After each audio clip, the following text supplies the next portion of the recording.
ತರಳಬಾಳು ಹುಣ್ಣಿಮೆಯ ಈ ಅಭೂತಪೂರ್ವವಾದಂಥ ಸಮಾರಂಭದಲ್ಲಿ ದಿವ್ಯ ಸಾನ್ನಿಧ್ಯವನ್ನು ವಹಿಸಿರುವಂಥ ಡಾಕ್ಟರ್ ಶಿವಮೂರ್ತಿ ಶಿವಾಚಾರ್ಯ ಮಹಾಸ್ವಾಮಿಗಳೇ ಮತ್ತು ವೇದಿಕೆಯಲ್ಲಿರುವ ಎಲ್ಲ ಹಿರಿಯರೇ, ಸಭಾಂಗಣದಲ್ಲಿರುವಂಥ ಎಲ್ಲ ಬಂಧುಗಳೇ,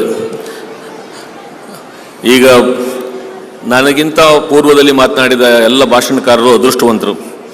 ಯಾಕೆ ಅಂತಂದರೆ ಅವರು ಡುಂಡರಾಜು ಮಾತಾಡೋಕ್ಕೆ ಮೊದಲೇ ಮಾತನಾಡಿದ್ದರಿಂದ ನೀವೆಲ್ಲ ಅವ್ರ ಮಾತುಗಳನ್ನು ಕೇಳಿಸ್ಕೊಂಡ್ರಿ. ಈಗ ಡುಂಡರಾಜು ಅವರು ಮಾತಾಡಿದ ಮೇಲೆ ನಾನು ಮಾತಾಡಬೇಕಾಗಿರೋದ್ರಿಂದ ನಿಜವಾದ ಕಠಿಣ ಪರೀಕ್ಷೆ ನನಗೆ ಬಂದಿರೋದು ಅಂತ ನಾನು ಅಂದ್ಕೊಂಡಿದ್ದೇನೆ. ಇದು ಸಾಹಿತ್ಯ ಮತ್ತು ಶಿಕ್ಷಣಕ್ಕಿರುವ ಸವಾಲಾಗಿ ಈಗ ನನ್ನ ಮುಂದೆ ಪರಿಣಮಿಸಿಬಿಟ್ಟಿದೆ. ಈಗ ಇವತ್ತು ಬಹಳ ಮುಖ್ಯವಾದಂಥ ವಿಷಯಗಳನ್ನೆಲ್ಲ ನಾವು ಇಲ್ಲಿ ಚರ್ಚೆ ಮಾಡ್ತಾ ಇದ್ವಿ. ಸಾಹಿತ್ಯ ಮತ್ತು ಸಮಾಜಕ್ಕಿರುವ ಸಂಬಂಧ ಏನು, ಶಿಕ್ಷಣ ಮನುಷ್ಯರನ್ನು ಏನನ್ನಾಗಿ ಪರಿವರ್ತಿಸುತ್ತೆ, ಏನು ಮಾಡುತ್ತೆ ಅಂತ ನಮ್ಮ ಎಲ್ಲ ಹಿರಿಯರು ಮತ್ತು ಸ್ನೇಹಿತರೆಲ್ಲರೂ ಕೂಡ ಬಹಳಷ್ಟು ಮಹತ್ವದ ಸಂಗತಿಗಳನ್ನು ಹೇಳಿದ್ದಾರೆ. ನಾನು ನಿಮಗೆ ಇತ್ತೀಚೆಗೆ ನಡೆದ ಒಂದು ಉದಾಹರಣೆಯೊಂದನ್ನು ನಿಮಗೆ ಹೇಳಿ ಸಾಹಿತ್ಯ ಮತ್ತು ಸಾಹಿತ್ಯದಿಂದ ಆಗಬಹುದಾದ ಪರಿಣಾಮ ಏನು, ಅದು ಶಿಕ್ಷಣದ ಗುರಿ ಏನಾಗಿರುತ್ತೆ ಅದನ್ನು ತಿಳಿಸಿಕೊಡುವಂಥ ಒಂದು ಪ್ರಕರಣವನ್ನು ನಿಮಗೆ ನಾನು ಹೇಳಬೇಕು ಅಂತಿದ್ದೇನೆ. ಈ ಪ್ರಕರಣ ನಡೆದಿದ್ದು 2016ರಲ್ಲಿ.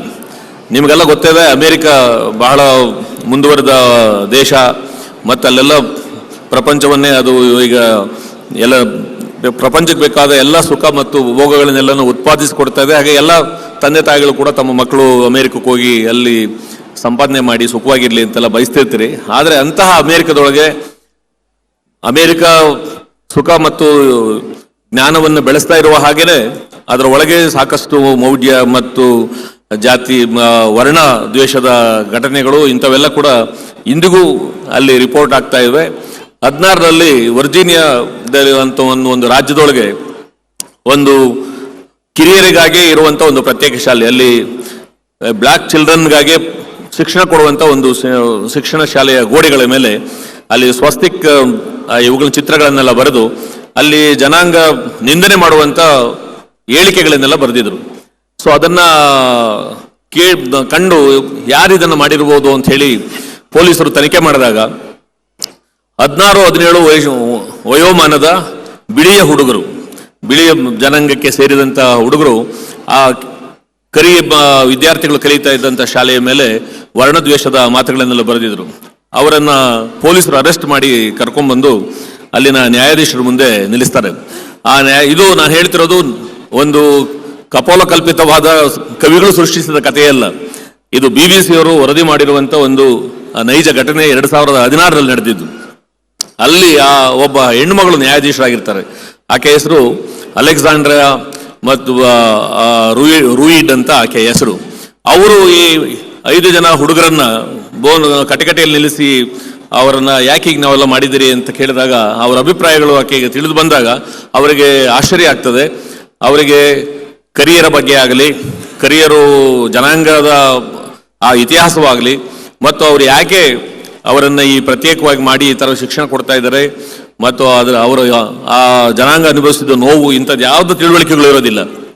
ಹಾಗೆ ಆಕೆ ಒಂದು ವಿಶೇಷವಾದಂಥ ಒಂದು ಶಿಕ್ಷೆಯನ್ನು ಆಕೆ ಅನೌನ್ಸ್ ಮಾಡ್ತಾಳೆ. ಬಹುಶಃ ಪ್ರಪಂಚದ ಇತಿಹಾಸದಲ್ಲಿ ಯಾವ ನ್ಯಾಯಾಲಯವು ಯಾವ ನ್ಯಾಯಾಧೀಶರು ವಿಧಿಸದೇ ಇದ್ದಂಥ ಒಂದು ಶಿಕ್ಷೆ ಅದು. ಆ ಶಿಕ್ಷೆ ಏನು ಅಂತಂದರೆ ಓದುವ ಶಿಕ್ಷೆ. ಪ್ರತಿಯೊಬ್ಬ ಆ ಜನಾಂಗದ ದ್ವೇಷ ಬರೆದಂಥ ವಿದ್ಯಾರ್ಥಿ ಏನು ಮಾಡಬೇಕು ಅಂದರೆ ಮುಂದಿನ 35 ತಿಂಗಳ ಕಾಲ ಪ್ರತಿ ತಿಂಗಳು ಆಕೆ ಒಂದು 35 ಪುಸ್ತಕಗಳ ಪಟ್ಟಿಯನ್ನು ಆಕೆನೇ ಕೊಟ್ಟು ಈ 35 ಪುಸ್ತಕಗಳನ್ನು ತಿಂಗಳಿಗೊಂದು ಪುಸ್ತಕವನ್ನು ನೀವು ಓದಬೇಕು. ಓದಿದ ಪುಸ್ತಕದ ಬಗ್ಗೆ ನೀವೊಂದು ಸಣ್ಣ ಪ್ರಬಂಧವನ್ನು ಬರೆದು ನ್ಯಾಯಾಲಯಕ್ಕೆ ಸಬ್ಮಿಟ್ ಮಾಡಬೇಕು. ಹೀಗೆ ನೀವು 35 ತಿಂಗಳ ಕಾಲ ಮಾಡಿದ್ದಾದರೆ ನಿಮಗೆ ನಿಮ್ಮ ಶಿಕ್ಷೆಯನ್ನು ನಾನು ರದ್ದುಗೊಳಿಸ್ತೇನೆ ಅಂತ ಆಕೆ ಶಿಕ್ಷೆ ಕೊಟ್ಟಳು. ಆಕೆ ಕೊಟ್ಟ 35 ಪುಸ್ತಕಗಳಲ್ಲಿ ಚಿನೆ ಅಚುವೆಯವರು ಬರೆದಿದ್ದ ಥಿಂಗ್ಸ್ ಫಾಲ್ ಅಪಾರ್ಟ್ ಇಂದ ಹಿಡಿದು ಆಮೇಲೆ killing of the mocking bird ಅನ್ನುವಂಥ ಒಂದು ಕಾದಂಬರಿ ಇರಬಹುದು, 100 Years ಸ್ಲೇವ್ ಅನ್ನುವಂಥ ಒಂದು ಕಾದಂಬರಿ, ಈಗ I know why the caged bird is singing ಅನ್ನುವಂಥ ಒಂದು ಕಾದಂಬರಿ. ಈ ಥರದ ಈ ಕರಿಯರು ಈ ಚರಿತ್ರೆಯ ಒಳಗೆ ಬೇರೆ ಬೇರೆ ಕಾಲಘಟ್ಟಗಳಲ್ಲಿ ಅವರು ಅನುಭವಿಸ್ತಾ ಬಂದಂಥ ಅಪಮಾನಗಳು ಮತ್ತು ದೌರ್ಜನ್ಯಗಳು ಮತ್ತು ಅವರ ನೋವು ಇವೆಲ್ಲವನ್ನು ಚಿತ್ರಿಸುವ ಆ ಕಾದಂಬರಿಗಳನ್ನ ಓದ್ತಾ 35 ತಿಂಗಳ ಆಗೋಷ್ಟೊತ್ತಿಗೆ ಈ ಎಲ್ಲ ವಿದ್ಯಾರ್ಥಿಗಳನ್ನ ಇವರು ಶಿಕ್ಷೆಯನ್ನ ಪೂರೈಸಿದ ಸಂದರ್ಭದಲ್ಲಿ BBC ಅವರು ಒಂದು ಇಂಟರ್ವ್ಯೂ ಮಾಡಬೇಕು ಅಂತ ಹೋದ್ರು. ಅದರಲ್ಲಿ 4 ಜನ ವಿದ್ಯಾರ್ಥಿಗಳು ಅವರು ಇಂಟರ್ವ್ಯೂ ಕೊಡೋದಕ್ಕೆ ಒಪ್ಪಲಿಲ್ಲ. ನಾವು ಇಂಟರ್ವ್ಯೂನಲ್ಲಿ ಮಾತಾಡೋದಿಲ್ಲ ಅಂತ ಹೇಳಿದ್ರು. ಒಬ್ಬ ವಿದ್ಯಾರ್ಥಿ ಮಾತ್ರ ಮಾತನಾಡುವಾಗ ಹೇಳಿದ, ನಾನು ತುಂಬಾ ಹಿಂಸೆ ಪಡ್ತಾ ಇದ್ದೀನಿ ಈಗ ಮಾತನಾಡ್ತಾ ಇರೋದಕ್ಕೆ. ನನಗೆ ನಮ್ಮ ಶಿಕ್ಷಣದ ಪಾಠದಲ್ಲಿ, ಚರಿತ್ರೆಯಲ್ಲಿ ನಾವು ಏನು ದ್ವೇಷ ಬೆಳೆಸ್ಕೊಂಡಿದ್ವಿ ಕರಿಯರ ಬಗ್ಗೆ, ಅವುಗಳ ಬಗ್ಗೆ ಏನೇನೂ ಮಾಹಿತಿ ಇರಲಿಲ್ಲ. ಈ ಪುಸ್ತಕಗಳನ್ನು ಓದಿದಾಗ ನಮಗೆ ಬಹಳ ನಾಚಿಕೆಯಾಗಿದೆ. ನಾವಾಗಿ ಮಾಡಿದ ಕೆಲಸಗಳಿಗೆ, ನಾವಾಗಿ ವರ್ತಿಸಿದ್ದಕ್ಕೆ, ನಾವಾಗಿ ಯೋಚನೆ ಮಾಡಿದ್ದಕ್ಕೆ ಈಗ ನಾನು ತುಂಬಾ ಅವಮಾನವನ್ನು ಅನುಭವಿಸ್ತಾ ಇದ್ದೇನೆ, ನಾನು ತುಂಬಾ ದುಃಖಿತನಾಗಿದ್ದೇನೆ ಅಂತ ಅವನು ಹೇಳ್ದ. ಒಬ್ಬ ಹುಡುಗ ಮಾತ್ರ ಹೇಳ್ದ. ಆಗ ನ್ಯಾಯಾಧೀಶರು ಹೇಳಿದ್ರು, ನನ್ನ ಶಿಕ್ಷೆಯ ಗುರಿ ಸಾಧಿತವಾಗಿದೆ ಅಂತ ತುಂಬಾ ಭಾವುಕವಾಗಿ ಆಕೆ ಹೇಳಿದ್ಲು. ಇದು ಯಾವುದೋ ಕಾಲದಲ್ಲಿ ನಡೆದ ಕಥೆಯಲ್ಲ. ಇತ್ತೀಚೆಗೆ 2016ರಲ್ಲಿ ನಡೆದಿದ್ದ ಕಥೆ ಅಂದ್ರೆ ಇನ್ನು ಈ ಕಥೆ ನಡೆದು 8-9 ವರ್ಷಗಳಾಗಿದೆ. ಈಗಲೂ ಕೂಡ ಸಾಹಿತ್ಯ ಅಂತನ್ನುವಂಥದ್ದನ್ನ ನಾವು ನಮ್ಮ ಮಕ್ಕಳಿಗೆ ಕೊಟ್ಟೋದಾದ್ರೆ ಅವರ ಹೃದಯಗಳಲ್ಲಿ ಎಂತಹ ಒಂದು ಪರಿವರ್ತನೆಯನ್ನ ಮಾಡೋದಕ್ಕೆ ಸಾಧ್ಯ ಇದೆ ಅಂತನ್ನೋದಕ್ಕೆ ಇದೊಂದು ಜೀವಂತ ಸಾಕ್ಷಿ.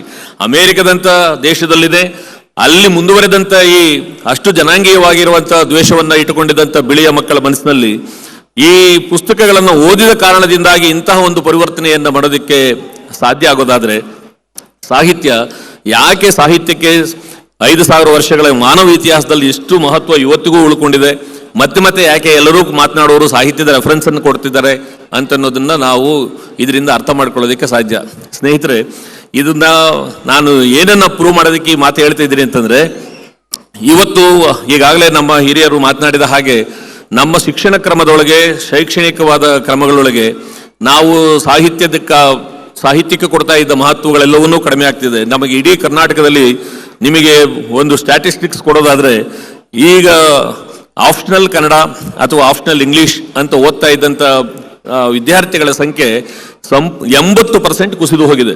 ಈಗ ಎಷ್ಟೋ ವಿಶ್ವವಿದ್ಯಾನಿಲಯಗಳಲ್ಲಿ ಕನ್ನಡ ಡಿಪಾರ್ಟ್ಮೆಂಟ್ಗಳಲ್ಲಿ ಕನ್ನಡ MA ಓದುವಂಥ ವಿದ್ಯಾರ್ಥಿಗಳ ಸಂಖ್ಯೆ ಈಗ ಬರೀ ನಂಬರ್ಗೆ ಬಂದಿದೆ.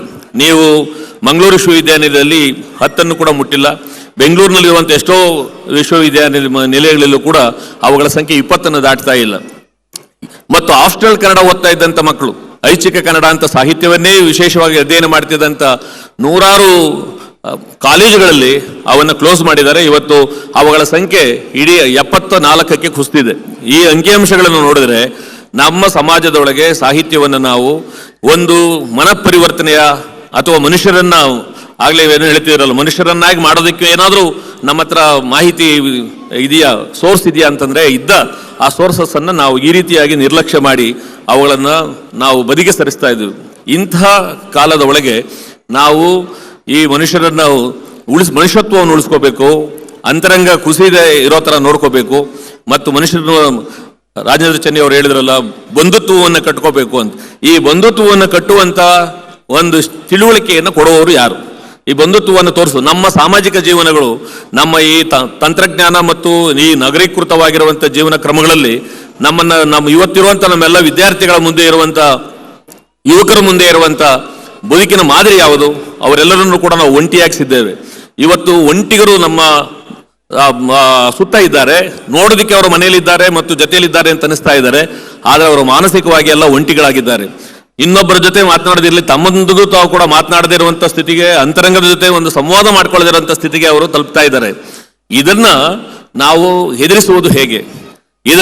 ಅವರನ್ನ ಈ ಬಂಧನದಿಂದ ಅವ್ರನ್ನ ಬಿಡಿಸೋದು ಹೇಗೆ ಅಂತ ಯೋಚಿಸಿದಾಗ ಈಗಲೂ ಕೂಡ ನಮಗಿರುವಂತಹ ಒಂದೇ ಒಂದು ಆಯ್ಕೆ ಅಂತಂದ್ರೆ, ಮತ್ತೆ ಅವರನ್ನ ನಮ್ಮ ಈ ಸಾಹಿತ್ಯದ ಪಠ್ಯಗಳ ಒಳಗೆ, ಕಥೆಗಳ ಒಳಗೆ, ಕವಿತೆಗಳ ಒಳಗೆ ಕರ್ಕೊಂಡ್ಬರ್ಬೇಕು. ಈಗ ಕರ್ಕೊಂಬಂದಾಗ ಮಾತ್ರ ಅವರ ಭಾವಲೋಕದಲ್ಲಿ ಮತ್ತೆ ನಾವು ಅಂತರಂಗವನ್ನು ನಾವು ಮೃದುತ್ವದಿಂದ ಮಾಡೋದಕ್ಕೆ ಸಾಧ್ಯ. ಯಾಕೆಂದ್ರೆ ಇವತ್ತು ನೋಡ್ತಾ ಎಲ್ಲ ಹೇಳ್ತಿದ್ದಾರೆ, ಸ್ವಾಮೀಜಿಗಳವರೆಲ್ಲರೂ ಕೂಡ ಪ್ರವಚನಗಳಲ್ಲಿ ಹೇಳ್ತಿದ್ದಾರೆ, ಎಲ್ಲ ಕಡೆ ನಗರಗಳು ಬೆಳೀತಾ ಇದ್ದಂತೆ ಅದರ ಪೈಪೋಟಿರ ತರ ವೃದ್ಧಾಶ್ರಮಗಳು ಬೆಳೀತಾ ಇವೆ ಮತ್ತು ಹಳ್ಳಿಗಳೆಲ್ಲ ವೃದ್ಧಾಶ್ರಮಗಳ ತರ ಆಗ್ತಾ ಇದ್ದಾವೆ. ಎಲ್ಲ ಯುವಕರು ಎಲ್ಲರೂ ಕೂಡ ತಮ್ಮ ಉದ್ಯೋಗಗಳನ್ನು ನಡೆಸಿ ಎಲ್ಲಿ ಹೋಗ್ತಿದ್ದಾರೆ, ಯಾವ ರೀತಿಯಾದ ಬದುಕನ್ನು ಅವರು ಬದುಕೋದಕ್ಕೆ ಆಸೆ ಪಡ್ತಿದ್ದಾರೆ. ಮತ್ತು ಇಂಥದ್ದನ್ನೆಲ್ಲ ನೋಡ್ತಾ ಇದ್ದಾಗ ನಾವು ಅವರನ್ನ ಶಿಕ್ಷಣದ ಮೂಲಕವಾಗಿ ಅಥವಾ ಅವರ ಬಾಲ್ಯದಿಂದ ಅವರ ವಿಶ್ವವಿದ್ಯಾಲಯದವರೆಗೆ ಕಲಿತಿರುವ ಸಂದರ್ಭದಲ್ಲಿ ಅವರಿಗೆ ಏನನ್ನು ಕಲಿಸ್ತಾ ಇದ್ವಿ, ಹೇಗೆ ಕಲಿಸ್ತಾ ಇದೀವಿ, ಏನನ್ನು ಅವರಿಗೆ ತಿಳಿಸ್ಕೊಡ್ತಾ ಇದೀವಿ ಅನ್ನೋ ವಿಚಾರವನ್ನು ನಾವು ಗಮನಕ್ಕೆ ತೆಗೆದುಕೊಳ್ಳದೆ ಅವರು ಈ ರೀತಿಯಾಗಿ ಇವತ್ತು ನೋಡಿ ಎಲ್ಲ ಕೆಲಸಕ್ಕೆ ಸೇರಿದ ಮೇಲೆ ಮತ್ತು ದೂರದ ಊರುಗಳು ಹೋದ್ಮೇಲೆ ತಮ್ಮ ತಂದೆ ತಾಯಿನ ಮರ್ತು ಬಿಟ್ಟಿದ್ದಾರೆ, ತಮ್ಮ ಊರುಗಳನ್ನು ಮರ್ತು ಬಿಟ್ಟಿದ್ದಾರೆ, ತಮ್ಮ ಬೇರುಗಳನ್ನು ಮರ್ತು ಬಿಟ್ಟಿದ್ದಾರೆ ಅಂತ ನಾವು ಆಪಾದನೆಗಳನ್ನು ಮಾಡ್ತಿದ್ದೀವಿ. ಅವರು ಆ ರೀತಿ ಆಗೋದಕ್ಕೆ ನಾವೇ ಕಾರಣರಲ್ವೇ? ನಾವು ಅವರನ್ನು ಬೆಳೆಸಿದ ವಿಧಾನದಲ್ಲಿ ಆ ರೀತಿಯಾದಂಥ ಸಂಗತಿಗಳಿಲ್ವೇ ಅಂತ ಅನ್ನೋದನ್ನ ನಾವು ಗಮನಿಸದೆ ನಾವು ಅವರನ್ನು ದೂಷಿಸುವ ಕೆಲಸವನ್ನು ಮಾಡ್ತಾ ಇದ್ದೀವಿ. ಈ ಸಂಗತಿಗಳು ಶಿಕ್ಷಣವನ್ನ 19ನೇ ಶತಮಾನದಲ್ಲಿ ಸಾರ್ವಜನಿಕವಾಗಿ ಗೊಳಿಸ್ತಾ ಇದ್ದ ಕಾಲದಲ್ಲೇನೆ ಶಿಕ್ಷಣ ಯಾವ ರೀತಿಯಾದಂಥ ಒಂದು ಅಂತರಂಗಕ್ಕೆ ತಕ್ಕನಾದಂಥ ಶಿಕ್ಷಣವನ್ನು ನಾವು ಕೊಡದೆ ಹೋದ್ರೆ ಬರೀ ಜ್ಞಾನ ಮತ್ತು ಅದರ ಮೂಲಕ ಸಿಗಬಹುದಾದಂಥ ಅಧಿಕಾರ ಮತ್ತು ಹಣವನ್ನು ಮಾತ್ರ ಗುರಿಯಾಗಿ ಇಟ್ಕೊಂಡ್ರೆ ಯಾವ ಅನಾಹುತವಾಗಬಹುದು ಅನ್ನೋದನ್ನ ನಮ್ಮ ಪೂರ್ವಕಾಲದ ಸಾಹಿತಿಗಳೆಲ್ಲರೂ ಕೂಡ ಯೋಚನೆ ಮಾಡಿದ್ರು. ನಾನು ನಾಟಕದವನಾದ್ರಿಂದ ನಿಮಗೆ ಒಂದು ನಾಟಕದ ಒಂದು ಸಂದರ್ಭವೊಂದನ್ನು ನಿಮಗೆ ಹೇಳಬೇಕು ಅಂತ ಇಷ್ಟಪಡ್ತಾ ಇದ್ದೇನೆ. ಅದೇನು ಅಂತಂದ್ರೆ 1920ರಲ್ಲಿ ಟಿ.ಪಿ. ಕೈಲಾಸಂ ಅವರು ಮೊದಲಿಗೆ ಒಂದು ಕನ್ನಡದಲ್ಲಿ ಒಂದು ಆಧುನಿಕವಾದ ನಾಟಕವನ್ನು ಬರೆದರು. ಆ ನಾಟಕದ ಹೆಸರು ಟೊಳ್ಳುಗಟ್ಟಿ ಅಂತ. ಈ ಟೊಳ್ಳುಗಟ್ಟಿ ನಾಟಕದೊಳಗೆ ಒಬ್ಬ ನಗರದಲ್ಲಿದ್ದಂಥ ಒಂದು ಮಧ್ಯಮ ವರ್ಗದ ಬ್ರಾಹ್ಮಣ ಕುಟುಂಬದಲ್ಲಿದ್ದಂಥ ಒಬ್ಬ ಆ ತಂದೆಗೆ ಇದ್ದ ತನ್ನ 2 ಮಕ್ಕಳು ವಿದ್ಯಾವಂತರಾಗಿ ಆಗಿನ ಕಾಲಕ್ಕೆ ಸರ್ಕಾರಿ ಸೇವೆಗೆ ಸೇರಿ ಹಣವನ್ನ ಸಂಪಾದಿಸಿ ಅವರು ಶ್ರೀಮಂತವಾಗಿ ಬದುಕಬೇಕು ಅನ್ನೋ ಅಪೇಕ್ಷೆ ಅವ್ರಿಗಿರುತ್ತೆ. ಆದರೆ ಅವರಿಬ್ಬರ ಮಕ್ಕಳಲ್ಲಿ ಒಬ್ಬ ಮಗ ಅವನಿಗೆ ವಿದ್ಯೆಯನ್ನು ಕಂಡ್ರೆ ಅವನಿಗೆ ಅಷ್ಟಕ್ಕಷ್ಟೇ, ಅವನು ಒಬ್ಬ ಸಾಧಾರಣ ವಿದ್ಯಾರ್ಥಿ, SSLCಯನ್ನು ಕೂಡ ಪಾಸ್ ಮಾಡೋದಕ್ಕೆ ಸಾಧ್ಯವಾಗದಿರುವಂಥವನು. ನಿತ್ಯವೂ ಅವನ ತಂದೆ ಅವನನ್ನ ಇನ್ನಿಲ್ಲದ ದೂಷಣೆಗಳನ್ನು ಮಾಡಿ ಇವನೊಬ್ಬ ಮನೆಗೆ ದಂಡಪಿಂಡ ಇವನು ಮತ್ತೆ ಹೇಳಿ ಅವನನ್ನು ಬೈತಲು, ಮತ್ತು ಇನ್ನೊಬ್ಬ ಮಗ ತುಂಬಾ ಬುದ್ಧಿವಂತನಾಗಿರ್ತಾನೆ, ಅವನು ರ್ಯಾಂಕ್ ತೆಗೆದುಕೊಡ್ತಾ ಇರ್ತಾನೆ, ಅವನನ್ನ ಹಾಡಿ ಹೊಗಳುತ್ತಾ ಸಾರ್ವಜನಿಕವಾಗಿ ಇವನು ನೋಡಿ ಇವನನ್ನ ಮಗ ಅಂತ ಹೇಳಿ ಅವನನ್ನ ಅಭಿನಂದಿಸುವ ಕೆಲಸವನ್ನು ಮಾಡ್ತಾ ಇರ್ತಾರೆ. ಆ ಮನೆಯಲ್ಲಿ ಅವನ ಈ ಮಕ್ಕಳು ಆ ಇಬ್ಬರ ಹುಡುಗರಿಗೆ ಒಬ್ಬ ರೋಗಿಷ್ಠಳಾದ ತಾಯಿ ಇರ್ತಾಳೆ. ಅವಳಿಗೆ ದಿನನಿತ್ಯದ ಅಗತ್ಯಗಳಿಂದ ಹಿಡಿದು ಔಷಧಿಯಿಂದ ಹಿಡಿದು ಆಕೆಯನ್ನ ಪೋಷಿಸುವ ಕೆಲಸವನ್ನ ಈ ಯಾರು SSLC ಫೇಲ್ ಆಗಿರ್ತಾನೆ ಆ ಹುಡುಗ ಮಾಡ್ತಾ ಬಂದಿರ್ತಾನೆ. ಇದಕ್ಕೆ ಒಂದು ನಿಜವಾದ ಟೆಸ್ಟ್ ಒಂದು ಬರುತ್ತೆ ಆ ನಾಟಕದೊಳಗೆ. ಏನು ಅಂತಂದ್ರೆ ಕ್ಲೈಮ್ಯಾಕ್ಸಿನ ಸಂದರ್ಭದೊಳಗೆ ಆ ಮನೆಗೆ ಬೆಂಕಿ ಬಿದ್ದು ಬಿಡುತ್ತೆ. ಬೆಂಕಿ ಬಿದ್ದ ವಿಚಾರವನ್ನ ರಾಜೇಂದ್ರ ಸರ್ ಅವರು ಕೂಡ ಆಗ್ಲೇ ಒಂದು ಪ್ರಸ್ತಾಪಿಸಿದ್ರು. ಒಬ್ಬ ಹುಡುಗಿ ಹೋಗಿ ಪುಸ್ತಕಗಳನ್ನ ಹೊತ್ಕೊಂಡ್ಬಂದ್ಲಂತ. ಆದ್ರೆ ಇಲ್ಲಿ ಪುಸ್ತಕಗಳನ್ನು ಹೊತ್ಕೊಂಡ್ಬಂದ ವ್ಯಕ್ತಿ ಮತ್ತು ಯಾರು ಅಂತಂದ್ರೆ ಯಾರು ವಿದ್ಯೆಗೆ ಮಹತ್ವ ಕೊಡ್ತಾ ಇದ್ದ ಆ ಹುಡುಗ ಹೋಗಿ ತನಗೆ ಬೇಕಾದ ಪುಸ್ತಕಗಳನ್ನು ತೆಗೆದುಕೊಂಡ್ಬಂದು ಅವನು ಆಲ್ರೆಡಿ ಮನೆಯಿಂದ ಆಚೆ ಓಡ್ ಬಂದಿರ್ತಾನೆ.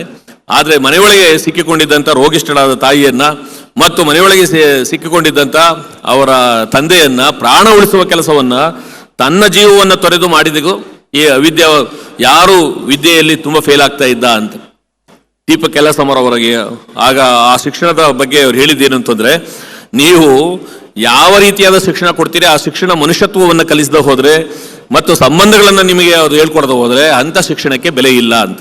ಇವತ್ತು ನಾವು ಕೊಡ್ತಿರುವಂತ ಶಿಕ್ಷಣ ಈ ರೀತಿಯಾಗಿ ಸಂಬಂಧಗಳಿಗೆ ಬೆಲೆ ಕೊಡುವಂತ ಶಿಕ್ಷಣವನ್ನ ಕೊಡುವಂತ ಒಂದು ಆಯಾಮಗಳನ್ನ ನಮ್ಮ ಶಿಕ್ಷಣ ವ್ಯವಸ್ಥೆ ಉಳಿಸ್ಕೊಂಡಿದೆಯೇ ಅಂತ ಪ್ರಶ್ನೆ ಕೇಳಿದ್ರೆ ಖಂಡಿತವಾಗಿಯೂ ಅದು ಒಂದು ದೋಷಯುಕ್ತವಾಗಿರೋದು ಕಾಣುತ್ತೆ. ಸರ್ವಜ್ಞನೊಂದು ವಚನವನ್ನ ನಾವೆಲ್ಲ ನೆನ್ಸ್ಕೋತೀವಿ. ಏನು ಅಂತಂದ್ರೆ, ಪರರು ತನ್ನಂತೆ ಎಂದು ಬಗೆದೊಡೆ ಅದು ಸ್ವರ್ಗ ಭಿನ್ನಾಣವಕ್ಕೋ ಅಂತನ್ನುವಂತ ಒಂದು ಮಾತು. ಈ ಸಾಹಿತ್ಯ ಮಾಡುವ ಕೆಲಸ ಏನು ಅಂತಂದ್ರೆ, ಪರರು ತನ್ನಂತೆ, ನನಗೆ ಬೇರೆಯವರಿಗೆ ಆಗುವ ನೋವು ಅದು ನನಗಾಗುವ ನೋವು ಮತ್ತು ಬೇರೆಯವ್ರಿಗಾಗುವ ನೋವು ಕೂಡ ಒಂದೇ ಅಂತ ತಿಳಿಯುವಂತ ಒಂದು ಮನಸ್ಥಿತಿ ಒಂದನ್ನ ಮನೋಭಾವವೊಂದನ್ನ ಬೆಳೆಸದೆ ಹೋದರೆ ನಾವು ಪಡೆದ ಡಿಗ್ರಿಗಳು, ನಾವು ನಿರ್ವಹಿಸುವಂತ ಹುದ್ದೆಗಳು, ನಮಗೆ ಸಿಕ್ಕಿರೋ ಅಧಿಕಾರ ಇದೆಲ್ಲವೂ ಕೂಡ ಎಷ್ಟು ಕುರುಡಾಗಿರುತ್ತೆ ಅಂತಂದ್ರೆ, ವಚನಕಾರರು ಅದಕ್ಕೊಂದು ಬಹಳ ಅದ್ಭುತವಾದ ಒಂದು ಮಾತು ಹೇಳಿದ್ದಾರೆ. ಮೈಯ ಗಾಯವನ್ನು ಅರಿಯಬಹುದಲ್ಲದೆ ಕಣ್ಣ ಗಾಯವನ್ನು ಅರಿಯಲು ಬಾರದು. ಇವತ್ತಿನ ನಮ್ಮ ಶಿಕ್ಷಣ ಈ ಕಣ್ಣ ಗಾಯವನ್ನು ಅರಿಯಲು ಬಾರದ ಸ್ಥಿತಿಯಲ್ಲಿದೆ. ಮೈಯ ಗಾಯಗಳಿಗೆ ಮಾತ್ರ ನಾವು ಔಷಧಿಗಳನ್ನು ಮಾಡುವಂತ ಸ್ಥಿತಿಯಲ್ಲಿದ್ದೀವಿ, ಅದನ್ನೇ ಶಿಕ್ಷಣ ಅಂತ ತಿಳ್ಕೊಂಡಿದ್ದೀವಿ ಮತ್ತು ಅದನ್ನೇ ಜ್ಞಾನ ಅಂತ ನಾವು ತಿಳ್ಕೊಂಡಿದ್ದೀವಿ. ಆದ್ರೆ ನಿಜವಾದ ಜ್ಞಾನ ಇಲ್ಲಿ ಮಿಸ್ ಆಗ್ತಿರೋದು ಎಲ್ಲಿ ಅಂತಂದ್ರೆ, ನಮಗೆ ಕಣ್ಣುಗಾಯದ ನೆನಪು, ನಮ್ಮ ಕಣ್ಣುಗಾಯವನ್ನು ಗುರುತಿಸುವಂತ ಸೂಕ್ಷ್ಮತೆ, ಆ ಅಂತರಂಗದಲ್ಲಿ ಇರಬೇಕಾದಂತ ಮೃದುತ್ವ, ಇವುಗಳು ನಮ್ಮ ಕಣ್ಣಿಗೆ ಕಾಣಿಸದೆ ಹೋಗ್ತಾ ಇದೆ. ಸೊ ಇದನ್ನ ನಾವು ನಮ್ಮ ತಂದ್ಕೋಬೇಕು ಅಂದ್ರೆ ಇರೋಂಥ ಒಂದೇ ಒಂದು ದಾರಿ, ಅದು ನಮಗೆ ಸಾಹಿತ್ಯ. ಇವತ್ತು ವಚನಕಾರರೆಲ್ಲರೂ ಕೂಡ ನಡೆನುಡಿಗಳಲ್ಲಿ ಬದಲಾವಣೆಗಳನ್ನು ತರೋದಕ್ಕೆ ಪ್ರಯತ್ನಿಸಬೇಕು, ಮನುಷ್ಯನ ಅಂತರಂಗವನ್ನ ಶುದ್ಧ ಮಾಡಬೇಕು ಅಂತ ಹೇಳ್ತಾ ಇದ್ರು. ಅಂತರಂಗ ಶುದ್ಧ ಅಂತಂದ್ರೆ ಏನು? ಶುದ್ಧ ಮಾಡೋದು ಇದು ತೊಳೆದ್ರೆ ಹೋಗೋದು ಅಂತದಲ್ಲ. ಇದು ನಮ್ಮ ಮನಸ್ಸಿನ ಒಳಗೆ ಉಂಟಾಗ್ತಿರುವಂತ ಈ ದ್ವೇಷ, ಅಸೂಯೆಗಳು, ಅಸಹನೆಗಳು ಮತ್ತು ಸ್ವಾರ್ಥ ಇವೆಲ್ಲವೂ ಈ ಕ್ಲೇಶಗಳನ್ನ, ಈ ಕಿಲ್ಬಿಷಗಳನ್ನ ನಾವು ಕಳ್ಕೋಬೇಕು ಅಂತಂದ್ರೆ ಅದನ್ನು ಕಳ್ಕೊಳ್ಳೋದಕ್ಕಿರುವಂತ ಒಂದು ತಿಳುವಳಿಕೆ ಯಾವುದು ಅಂತಂದ್ರೆ ಅದು ಸಾಹಿತ್ಯದಲ್ಲಿ ಇರುವಂತ ಈ ಪರರನ್ನ ನಾವು ನಮ್ಮಂತೆ ತಿಳಿದಿರುವ ಮತ್ತು ಯಾವುದನ್ನ ಪ್ರಶಾಂತ್ ಅವರ ಆರಂಭದಲ್ಲೇ ಹೇಳಿದ್ರು, ಪರವಿಚಾರ ಮತ್ತು ಪರಧರ್ಮವನ್ನು ನಾವು ಸಹಿಸ್ಕೋಬೇಕು ಅಂತ ಹೇಳಿದ್ರು. ಅಂಥವುಗಳನ್ನು ನಾವು ನಮ್ಮ ತಿಳುವಳಿಕೆಯಲ್ಲಿ ಒಳಗೊಳಿಸೋದಕ್ಕೆ ಬೇಕಾಗಿರುವಂಥ ಒಂದು ಯೋಜನೆಯ ಶೈಕ್ಷಣಿಕ ಯೋಜನೆಯೊಂದನ್ನು ನಾವು ಯೋಚನೆ ಮಾಡಬೇಕಾಗಿದೆ. ನಮ್ಮ ಶಿಕ್ಷಣ ಈಗಾಗಲೇ ನಾವು ತಂತ್ರಜ್ಞಾನಕ್ಕೆ ಹತ್ತಿರವಾದಂತೆ ಮನುಷ್ಯತ್ವದಿಂದ ದೂರ ಆಗ್ತಾ ಇದ್ದೀವಿ. ಈಗಾಗಲೇ ನಿಸರ್ಗದಿಂದ ದೂರ ಆಗಿದ್ವಿ, ಬಟ್ ಈಗ ನಿಸರ್ಗ ಜೀವನದಿಂದ ಮಾತ್ರವಲ್ಲದೆ ಈಗ ಮನುಷ್ಯ ಸಹಜವಾದಂಥ ಪ್ರೀತಿ, ವಾತ್ಸಲ್ಯ ಇಂಥವುಗಳಿಂದಲೂ ಕೂಡ ದೂರ ಆಗ್ತಾ ನಾವು ನೋಡೋದಕ್ಕೆ ಮನುಷ್ಯರ ಥರ ಕಂಡ್ರು ನಾವೆಲ್ಲ ಒಂದು ಸಣ್ಣ ಸಣ್ಣ ಯಂತ್ರಗಳ ಹಾಗೆ ಮತ್ತು ಮೆಕ್ಯಾನಿಕಲ್ ಆಗಿ ಬದುಕ್ತಿರುವ ಮತ್ತು ಆ ರೀತಿಯಾದಂಥ ಯಾಂತ್ರಿಕತೆಯನ್ನು ಮನಸ್ಸಿಗೆ ಆರೋಪಿಸಿಕೊಳ್ತಿರುವಂಥ ಒಂದು ಸ್ಥಿತಿಯತ್ತ ನಮ್ಮ ಇಡೀ ಸಮಾಜ ಜಾರ್ತಾ ಇದೆ.